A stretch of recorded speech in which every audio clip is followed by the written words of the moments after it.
Good morning from sunny and cool Chicago. I'm John Kosar, Chief Market Strategist and Portfolio Manager at Asbury Research. Thanks for viewing our latest Following the Money podcast. Today's date is Sunday, May 18th, 2025.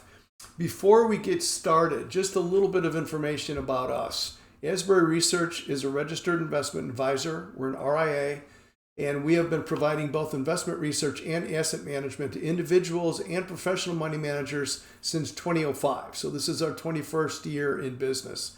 We have two levels of research service available. Number one, our Asbury Premium, which you're looking at the entryway to that here. You would sign in right here through the Research Center. That includes the latest updates on all of our models, all of our latest research, and some personalized instruction on how to use them, how to integrate them into your portfolio to help you to do what you're doing in the market right now better. We also have our entry-level Substack newsletter, which has a free version and also a paid version for only $25 a month. This is new for us. Our service, premium service, is not cheap. We think it's worth every penny, but for some investors, it might be a little pricey. Maybe somebody is new and they want to learn a little bit first. So the Substack gives them a chance to be able to see a small sliver of what we do for our premium clients, some of the tools we use for our managed accounts, and either do it for free or for $25 a month. As I mentioned, we also manage money for individual investors and other RIAs and other professional money managers like ourselves via 4 different portfolios that we have created from our own data-driven models. Models like the CPM, like the SEAF sector rotation model, or like the Asbury 6.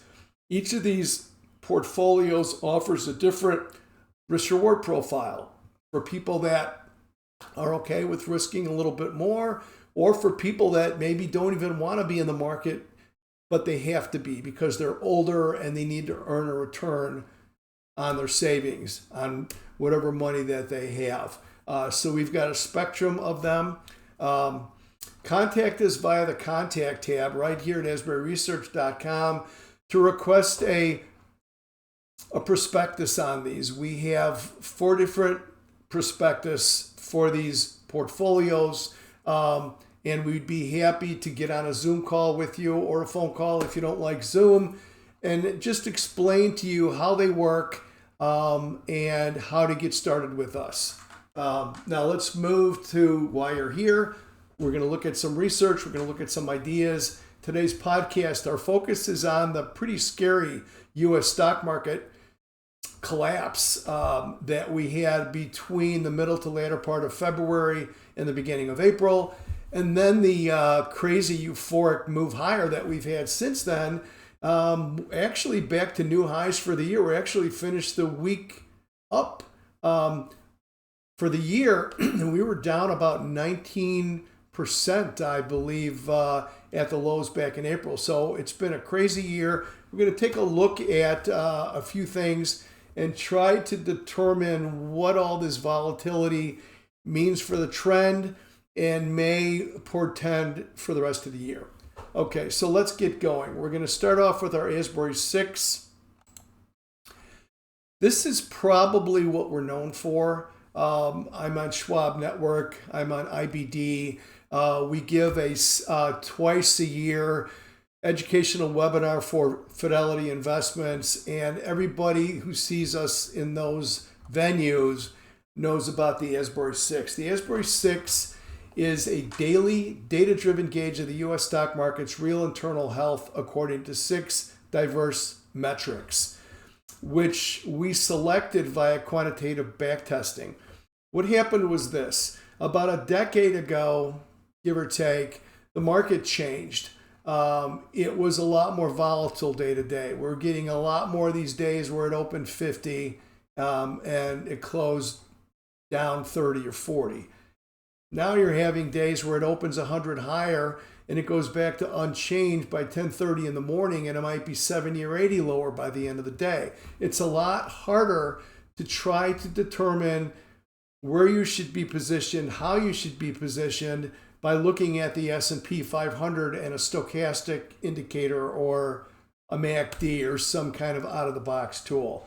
So what we did is we culled out my favorite tactical tools that I've used through my 40-year career when I was on the trading floor or like we are now and we're managing money for folks. And we started to pair them up, team them up in different groups of 3, groups of 4. And what we were looking for is a group of indicators that weren't directly related to the S&P 500, so we could avoid all of the noise that we see during the day and get to the signal. Is this still a good idea to be in the market, or should we be out of the market?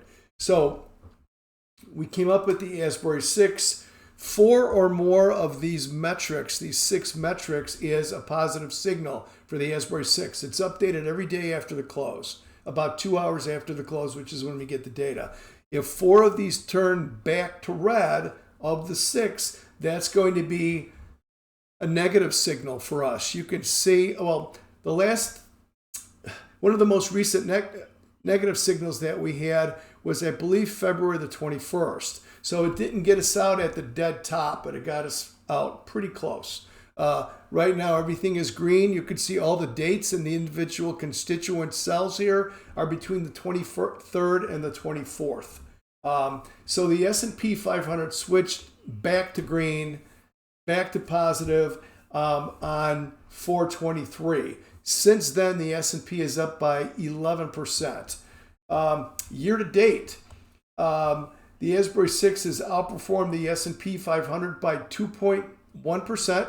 This is year to date since January 2nd, with just a 9.6% maximum drawdown versus 18.9% max drawdown for the S&P during the same period. A 13.5% standard deviation versus 23.8 standard deviation for SPX, and only a 0.4 beta, which is half of the 1.0 beta, which is always the beta for the S&P, because the S&P is the bogey. Let's cover a couple of definitions here so we know what we're talking about. Beta measures a stock's volatility, and index's volatility relative to the overall market. A stock with a lower beta, or a strategy like ours, like the A6, with a lower beta suggests a more stable investment, as it is less volatile relative to the overall market. Standard deviation quantifies how much an investment's return has deviated, and that investment, again, could be a model, it could be a stock, but how much an investment's returns have deviated from its average return. A higher standard deviation indicates greater price swings and a wider range of potential returns, implying higher risk. While a lower standard deviation, like we have in the Asbury 6, suggests more consistent returns and a lower risk. Let's look at the A6 and see what it's done here since inception.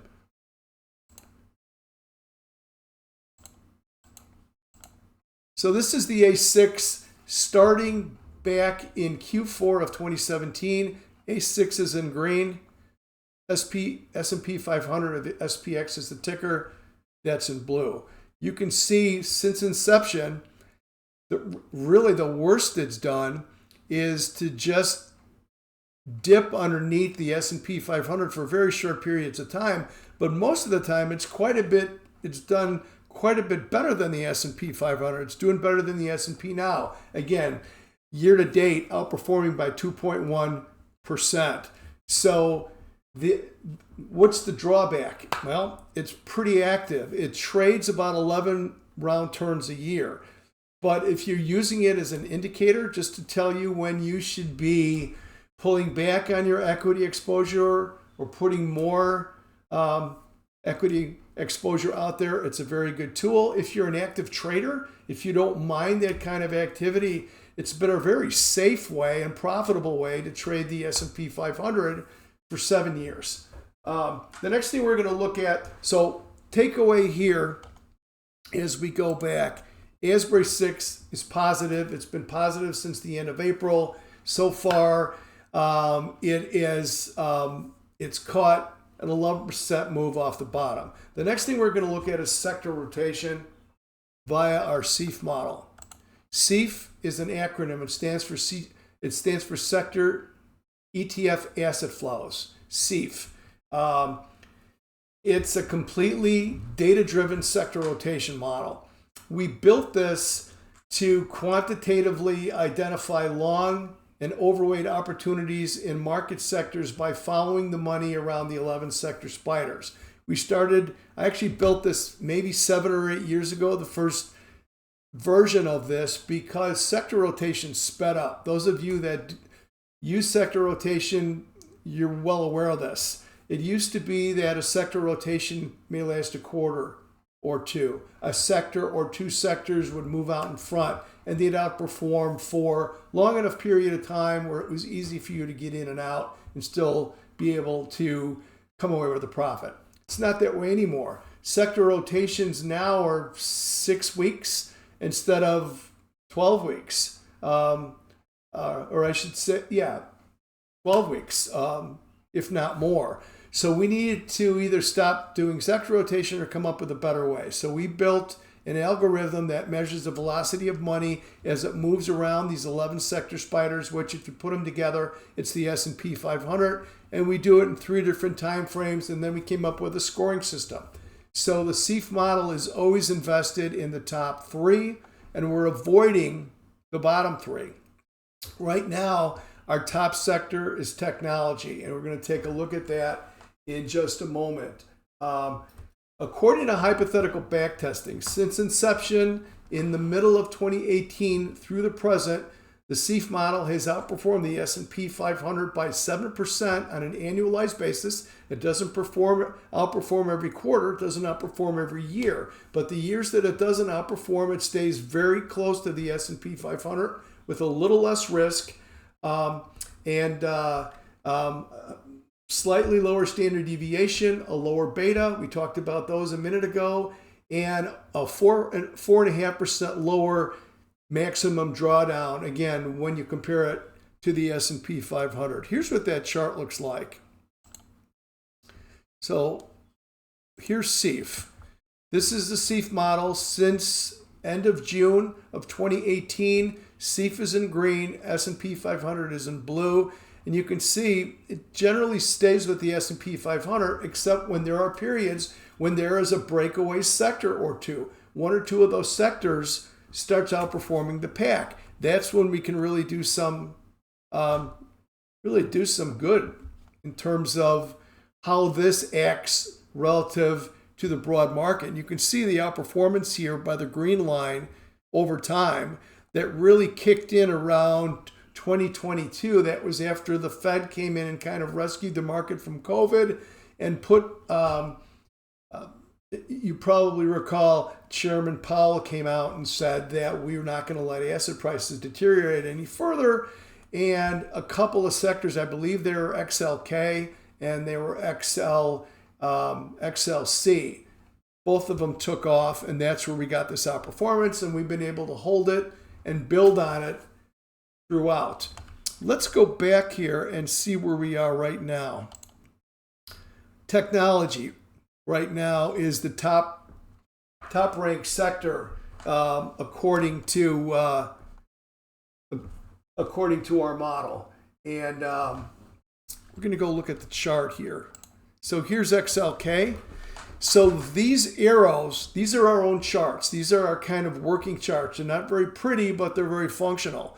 So this is when the SEAF model went to overweight on XLK. So this is outright. This is XLK.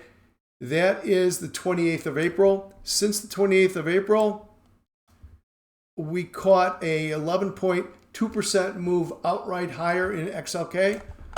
And on that same date, which we're overweight right here, again, that's 428, XLK has outperformed the S&P by 4.2%, let's call it. So this is how we use sector rotation to tell us where to be and where to avoid. Next thing we're going to do as we go back is we're going to look at, just a quick note first. Asbury 6 and the CEIF model, all the rest of our data-driven models are a part of Asbury Research's premium service, the premium research service. Contact us via the contact tab here at asburyresearch.com, and we can give you information about pricing. We could do a Zoom with you if you like, explain how we'll integrate this into your portfolio. Next thing we're going to do, moving on, is we're going to look at our sort report.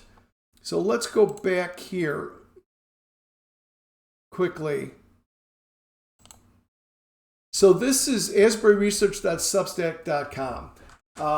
This is our Substack. We have a free version. We have a version for $25 a month. Part of the $25 version is the sort report. So again, if you like our approach, but our premium service is a little pricey for you, at least make sure you go here and sign up for the free service. There's a Substack underneath this video also that'll help you to get signed up. So let's look at the sort report, which is right here. We're just going to click the graphic, and there's our sort report for us right here. Let's talk about exactly what this is. The sort report tells us which parts of the global markets have positive trends, are outperforming their benchmarks, and have positive asset flows, which means new money that are coming into these ETFs are driving their prices higher. Right now, there are only two that have all three of the criteria. One is crypto. So we're looking at the Grayscale Bitcoin ETF here at GBTC as a ticker, and also US Technology, which is QQQ. Both of these have all those three characteristics. So what this really allows us to do is there's a lot of assets in here. This looks at a big group of assets that include emerging markets, global equities, overseas equities, everything but the S&P 500, everything but the U.S., U.S. small cap, gold, the dollar, oil, interest rates, the commodity markets, and be able to look to see where there's opportunity, where all three legs of the stool, so to speak, are doing well. So since then, we have crypto and U.S. tech. So we can, I'm not even going to go to the chart. We're just going to talk about it for right now today, just to try to be a little better on time. But GBTC has risen by 39% since April the 7th, way outperforming the S&P 500. Again, it was based on showing up in the sort report. The Qs, QQQ, which basically is the ETF version of the NASDAQ 100, has risen by 30% since April the 8th. So the sort report, fast way to be able to find where the value is, and then you can drill down to find your favorite ETFs or stocks that are in that space. Next thing we're going to do is look at one of the charts in our weekly report, Keys to This Week. Keys to This Week is once a week at the end of the week. Jack and I probably look at 100, 150 charts, and we pull out 10 that we think are the most important, that are the most influential to what the market is doing right now. And one of those charts that's in there almost every week is this one. All this is, I call this the game board, right? This is the game that we're playing, is where to buy the market, where to sell the market, where is resistance and where is support, and what's the trend. It's a very simple chart, but it tells us where we should be thinking about putting on a new position or taking off an old one, so we're not conflicting with the key levels that are on the chart. So last Monday, which is a week ago, it'll be a week ago tomorrow, we had a strong gap higher. I think the S&P opened 250 or 300 points higher. We gapped through the major resistance level, which is a 200-day moving average here in orange, and also this peak that we had from the March 25th high, minor high. That is now major support, 57.87 to 57.57. As long as SPX stays above there, we are in the resumption of that long-term uptrend that started at the bottom of the COVID collapse in March of 2020. The next level on the upside is 59.86. It's a minor level based on the March 3rd peak. 61.47 is the old all-time high. That's where the resistance is. Major support we said is 57.87 to 57.57. Below there, if we break down through there, the market is starting to lose its mojo. That's when we're going to be looking at the Asbury 6 to see where we are. If the Asbury 6 tells us the internals are starting to weaken and we have broken support, that's when we start to pull our horns in a little bit, maybe take some profits off the table. So this is how we integrate this chart with what we've showed you so far today. Finally, from a managed accounts perspective, as we go back to our landing page here, from the managed account side of our business, on a year-to-date basis, our correction protection model, CPM, has outperformed the S&P 500 by 1.1% year-to-date, with about half the maximum drawdown. So half the risk, a little better performance. It's very hard to do in the markets. Our Asbury Ultra Conservative portfolio, we have 4 portfolios. We have Asbury Aggressive, Asbury Balanced, Asbury Conservative, and then Ultra Conservative. The Ultra Conservative portfolio on a year-to-date basis is outperformed the S&P slightly by about 0.1%, but with a maximum drawdown of only 6% versus a 19% drawdown by the S&P 500. So for those of you that want to be in the market but can't stand the risk, it's hard to stomach these huge drawdowns when you're older and you might already be drawing on some of this money.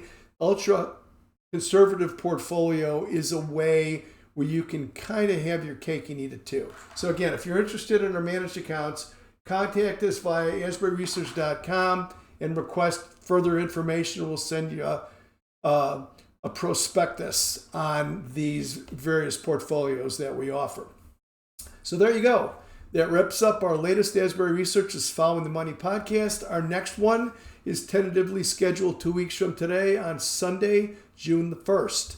For questions or more information on any of the research models or model portfolios we talked about today, you can contact us via the contact tab here at asburyresearch.com. And please don't forget to like and subscribe. Enjoy the rest of your Sunday and have a great 2 weeks until we see you again. Thanks.